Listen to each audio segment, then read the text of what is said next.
So for today's video, medyo matagal na akong di nakatikim nito. Magluluto tayo ng laing.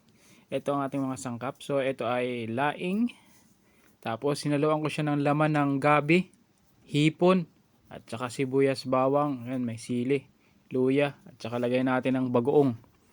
At saka higit sa lahat yung coconut milk powder. Wala tayong sariwang coconut milk powder kaya yun na lang nabibili dito. So nilagay ko na yung gata tsaka yung sangkap sa kaserola. Sama-sama na yan. Old school tayo, hindi na natin igigisa. Lagyan din natin ng bagoong lamang. Ayan. Tapos pagkulo, ilagay na natin agad yung laman at saka yung gabi. Hayaan lang natin siyang maluto. Habang inaantay natin na naluluto yung gabi, hugasan muna natin yung mga nagkaalat na pinggan. Mga ginamit ko kasi makalat talaga. So kakahiya naman sa mga kasama ko dito kung hindi natin hugasan. Baka isipin sarili na natin yung kusina. So ayan, tigasin muna tayo.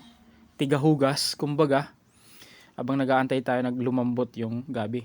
So at malambot na, ilalagay na natin yung huling gata, panghuling gata. Ito yung nagpapasarap sa gabi at nagpapalapot. So konting kulo lang at lutuin lang natin ng onti yung gata na inilagay natin. Okay na yan. So mayroon na tayong pananghalian na laing. So i-ready na natin yung ating lalagyan at mag-plating na tayo. Ayan, nilagyan ko po siya ng chicharong baboy. Dala po yan nung kasama ko galing sa bakasyon. So maraming salamat.